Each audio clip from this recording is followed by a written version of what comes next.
Joshua Buatsi decisively stops Ricard Bolotniks in round 11. We came close, guys. We came close. For those who don't know, I predicted that Joshua Buatsi would win by stoppage in round 5 or 6. Didn't end in those rounds, but it came close. But we'll go over that as we break the fight down. So, the first thing I noticed as soon as both men came out was the size difference. Buatsi is massively bigger than Bolotniks. And Bolotniks is someone who's campaigned up at cruiserweight. Hatman has mentioned a few times he's seen Buatsi in person, and he says he may not look big on camera, but he is in person. He's a tall guy, and he's got a decent build as well. But that was the first thing that caught my eye. But then also, Buatsi really established himself on the front foot, came out straight away, had Bolotniks on the back foot. But even though Bolotniks was on the back foot, and that's maybe not his wheelhouse, he still did a decent job of stinging Joshua Buatsi with some sharp right-hand counters. And I think that actually won him the round. So the first round on my card went to Bolotniks. And I think the issue was Buatsi was still getting warmed up. But he is someone who, historically anyway, has suffered from a bit of a rigid spine. And as such, he can get caught in the centre line just a little bit. We did see that in this fight still.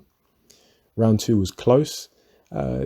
Kind of quiet for the first couple of minutes, but towards the end of the round it started to pick up a little bit, and for my money Joshua Buatsi managed to edge round 2. Round 3 and 4, Joshua Buatsi really started to loosen up. He was kind of getting into his groove, getting into the flow of things. He was starting to lead with both hands, and in round 4 in particular he landed some multiple sharp counters early in the round and late. Had Ricard Bolotniks hurt on 2 separate occasions in the same round. And yeah, he looked like he was really starting to warm to the fight. Needed a bit more defensive responsibility for my money.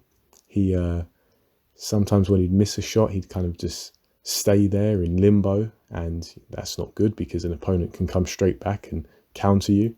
But then also when he was landing his own shots, he'd sometimes just be admiring his work for a little too long. And I think he's with the right person in Virgil Hunter to iron those things out, because Andre Ward, not to say that Joshua Buatsi is better or worse than Andre Ward, they're separate fighters, and both Joshua Buatsi has to go on his own journey, of course, but Andre Ward was very defensively responsible. He couldn't afford not to be, because he was fighting in tough divisions against big punchers, and he needed that to be that cut above. And so Joshua Buatsi just needs to pick up those habits of being defensively responsible after missing and landing. But we move on to the 5th round. It was more of the same from Joshua Buatsi. Ricard Bolotniks landing shots here and there, kind of catching Joshua Buatsi's as he has lapses in concentration. Really just pot shots from Ricard Bolotniks that he shouldn't really be landing, but as I say, Joshua Buatsi may be taking his eye a little bit off the ball and getting caught for his troubles. Now, round 6 was big. This was one of the rounds, round 5 or 6, I predicted Joshua Buatsi would stop Bolotniks, and it looked like it was going to come true. Both men traded left hooks, and Joshua Buatsi threw and landed the better hook. Ricard Bolotniks went down somewhat heavily, went straight onto his back, and as soon as he got up, Joshua Buatsi was chasing him like a rabid dog. He just went after him, and he was kind of, technique went out the window a little bit. He took a few counters from Bolotniks, but I think Bolotniks was being rushed, and obviously his legs weren't entirely with him, so there wasn't that much power in the shots, if any. So it wasn't dangerous, but it was like, I was kind of thinking like, slow down, Joshua, slow down, you know. Really try and take your time and pin him down. But rightfully, when he went back to the corner, Virgil Hunter, of course, is a very, very calm, very measured voice in the corner. He had to raise his voice a little bit, and he said, "You're rushing. Don't rush." You know, he got away with it because you're rushing, because you didn't engage your brain as much. Joshua Buatsi still landed shots, but it just wasn't any decisive, precise blows that would finish the show. Going into round 7, Ricard Bolotniks started to claw his way back into the fight. And I think At this point, Joshua Buatsi had punched himself out a little bit. The commentary had mentioned this. And Joshua Buatsi, I think he deliberately dropped the volume and kind of went into a bit of energy saver mode just to build up a little bit more. In the 8th round, I think it was the 8th round, the point was taken away from Joshua Buatsi for low blows, and it turned into a good round for Ricard Bolotniks because he seems that he was getting his second win and he was landing some fairly clean body shots, which I think taxed Joshua Buatsi even more.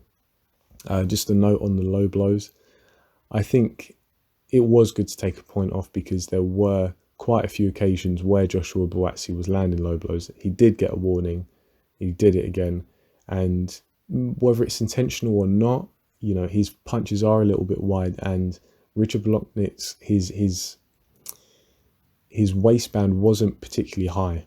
So if they were on the waistband, I think it was still below the belly button from what I could see, which, you know, I mean, it was largely irrelevant because Joshua Buatsi was so far ahead on the scorecards anyway, but still got to maintain the rules. And I think that's the roughness of Joshua Buatsi coming through. This is someone who was very admired Andre Ward quite a lot. I think that was quite obvious. And Andre Ward, let's say, he didn't have the cleanest track record. But nevertheless, Ricard Bolotniks seems like he was starting to get back into the fight. And I think Buatsi has a bad habit of following rather than cutting the ring off. When he'd have Bolotniks reeling, he'd be following him rather than doing the more effective thing, cutting the ring off and getting to the target quicker. And going into the 10th round especially, the legs of Buatsi started to look really heavy, and I think he'd punched himself out a little bit in the 6th. The body shots of Bolotniks had taken even more energy away. And yeah, his legs looked quite heavy in the 10th. But then the 11th came, and the saving grace right hand caught Bolotniks as Bolotniks was moving off of the ropes. Almost sent him flying through the ropes. Great punch, great finish. Bolotniks, I don't even think he tried to get up. The referee didn't bother counting, and I think it was a good, decisive stoppage.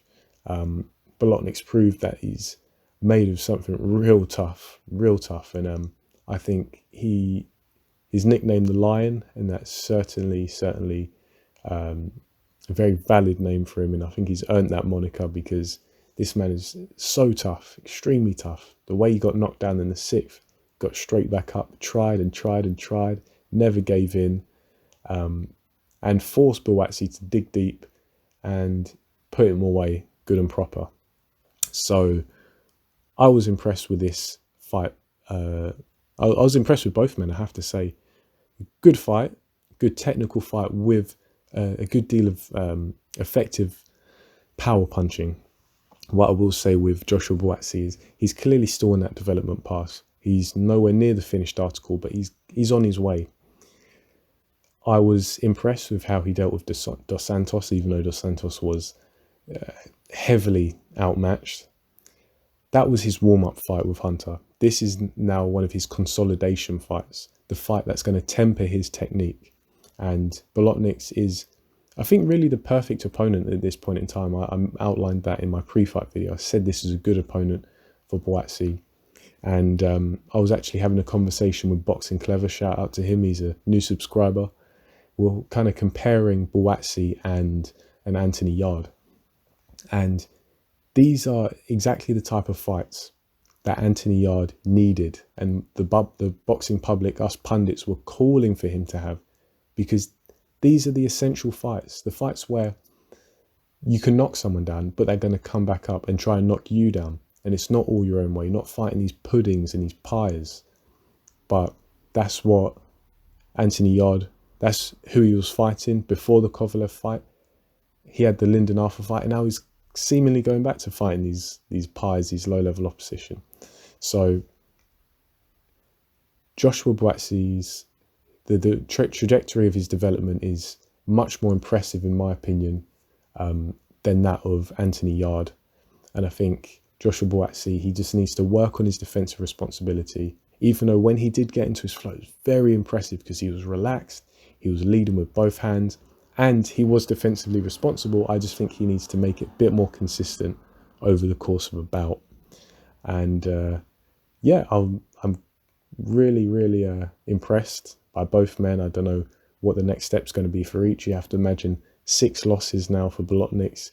Maybe it's time to call it a day, and I hope he's retains full health, because it was a tough fight for him. Took a lot of shots, knocked down once, or knocked down twice, and then stopped the second knockdown. Joshua Buatsi, it'll be interesting to see where he goes. I heard that this was an eliminator of sorts for the WBA title.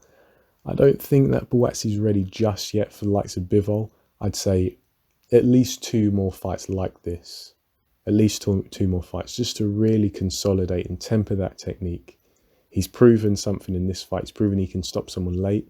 He's proven he has the mindset to stay in a fight with someone who can take his best shots and keep coming forward. Good fight. I'm very impressed, and I don't think I have any more things to say about it. So yeah, let me know your take in the comment section below. I'm a little bit tired, so my thoughts kind of all over the place. I'm going to scurry off to bed. The post-fight videos for Ortiz versus Kavaliauskas and Casimiro versus Rigondeaux may be a little bit later tomorrow, because I've got a little outing, a little bit busy in the day, but they will come. And thanks for listening. As always, like, share, comment, subscribe, all that good stuff. And I'll catch you on the next video.